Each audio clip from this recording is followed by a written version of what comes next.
So you're all dying to know how much heavier is that than the new one. The new one's more or less ready to go, and there's a couple of tiny little things to do, but it's basically good to go.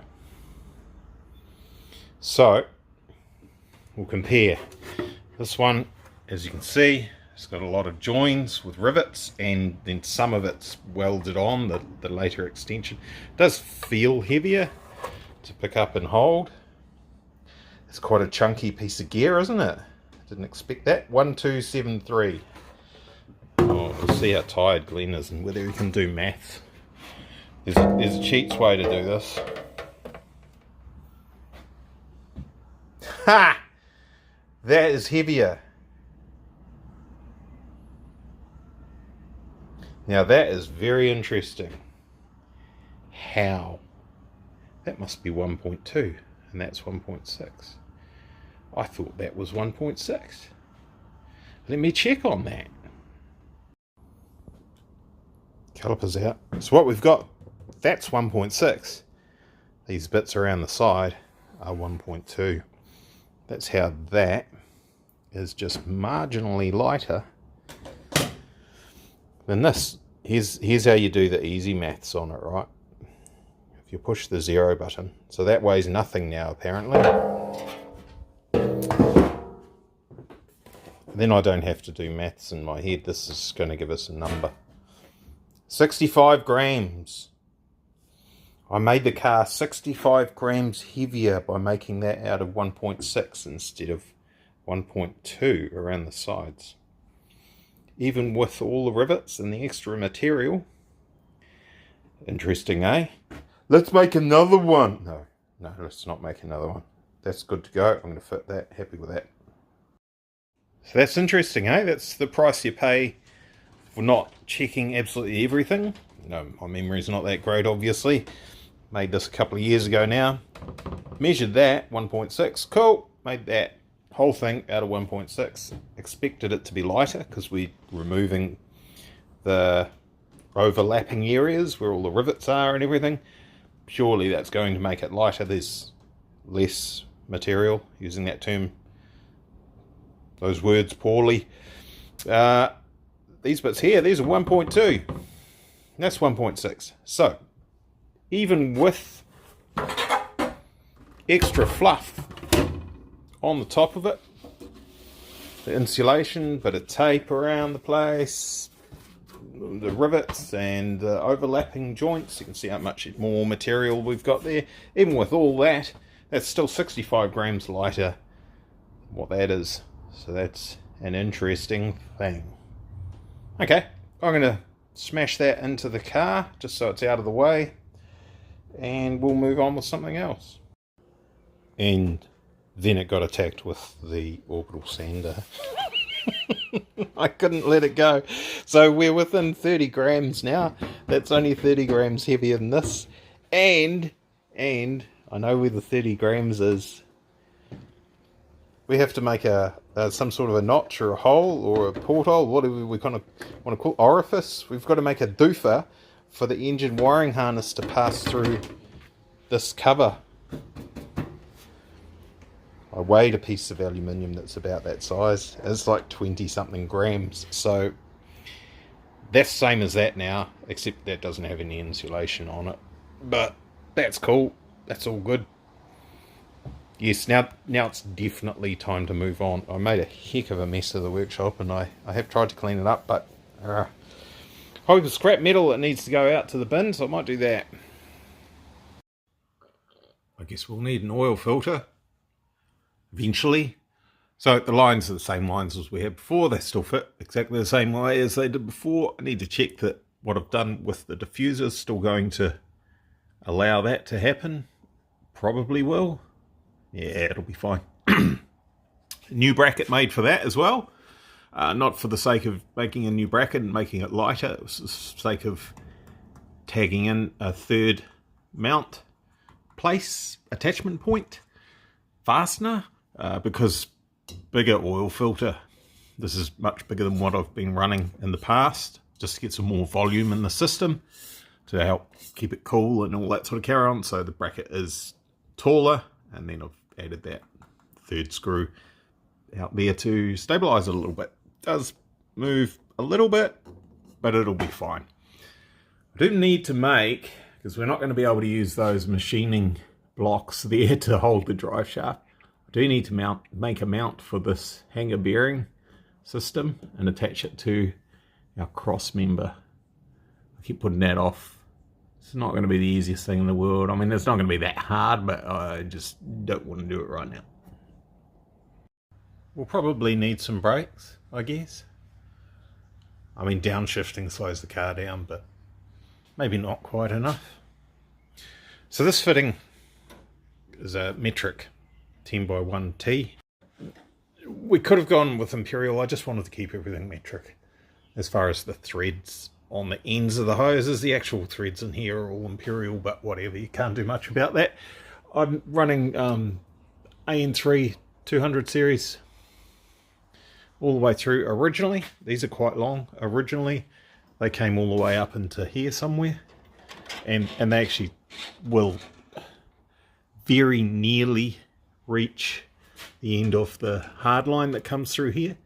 This hard line originally had a hose with that fitting on it, and it popped up from there, went up into there, went into the handbrake assembly, hydraulic handbrake assembly, came back out, might have been through that hole or through the other hole, whatever, I'm not sure why there were two there, and it went to this T, and this T was literally just kicking about. Everything was cable tied in place, so it couldn't go anywhere or do anything, but it was just kicking about in this general area here. So there's no hydraulic handbrake anymore. We don't need that. That's just extra weight and everything. So what I'm going to do is use this short length of hose. We'll go onto this hard line like this. We'll go onto this T. We'll go onto this bracket that I've just put onto there, and we'll shorten up these pipes, hoses rather, because we don't need quite that much length anymore. And that'll be the brakes just about done. This is not a permanent arrangement. These will all, it's just to set everything up, and we'll put proper clamps on everything as we go when we're putting it all back together. It could be a couple of years' time at the rate we're going, but whatever. Uh-oh. Spaghetti time! This is going to be fun. So, the fuel pumps are in the front now rather than the transmission. Sorry, not in the transmission tunnel. They were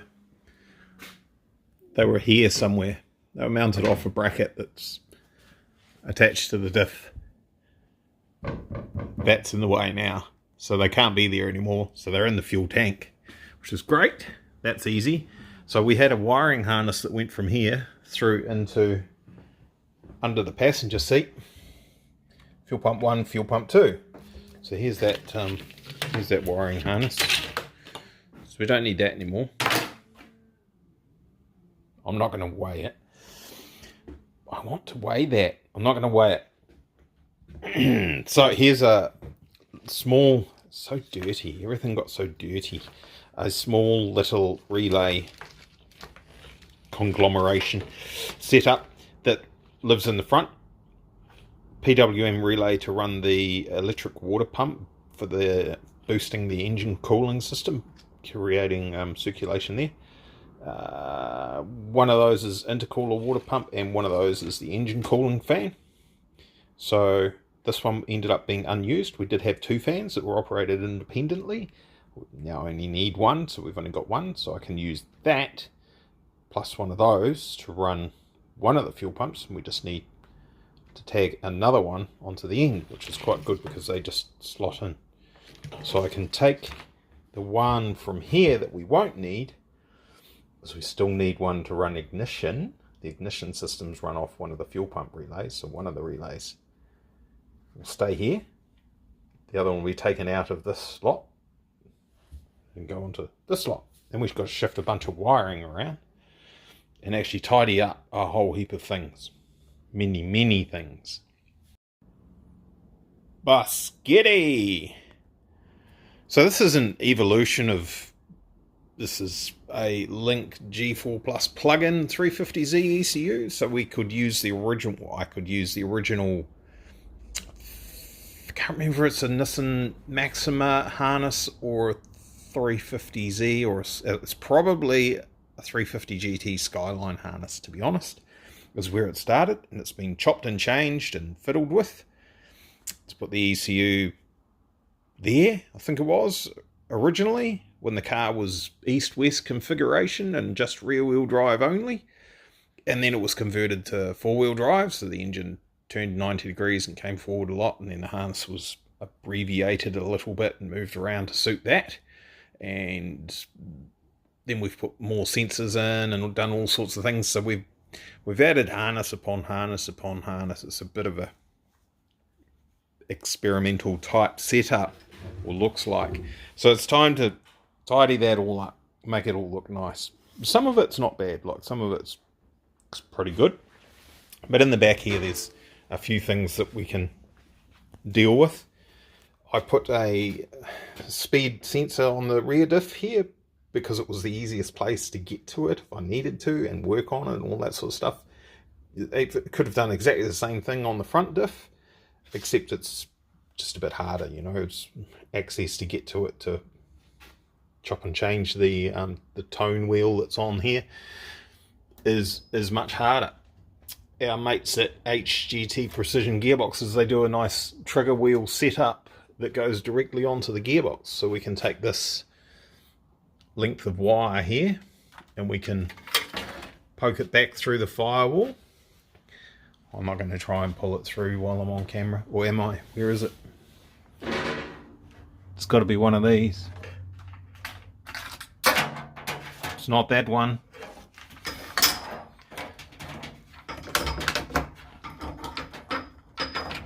No, it won't give it to me.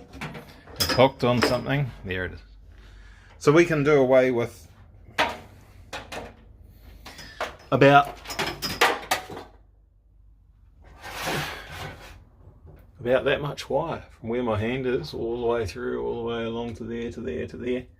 That can all go away, and we'll put a nice plug somewhere, firewall plug arrangement, to get it from this side to the other side of the transmission tunnel, because our output flange on our gearbox is there, I think. It's about there. It's a lot further back than what it used to be. So that'll be good, we can deal with that. And then a lot of these other harnesses that are, this 2-wire one still needs to go back there, the one that I accidentally pulled through. That needs to go back in there. And then you can see we've got 1, 2, 3, 4 harnesses all heading in the same direction. And that's not ideal. They can all be unpicked, uncovered, wrapped in one nice tidy arrangement. The ethanol sensor harness, I've already unpicked that one. There's actually just about enough wire to get it where it needs to go, but it needs to pass through a plug so that we can get it through. I'm bending myself inside out to do this, so we can get it through the firewall there. So, and ideally you'd run it inside this harness here. So this one has to be all stripped undone. Do the same thing, attach it with a plug here so that it all comes apart easily if I need to. We'll get rid of some of these spaghettis. That's enough for today, guys. It's after 5 o'clock. Thanks for watching. Don't forget to like, share, subscribe, hit the notification bell, and cheers. Bye.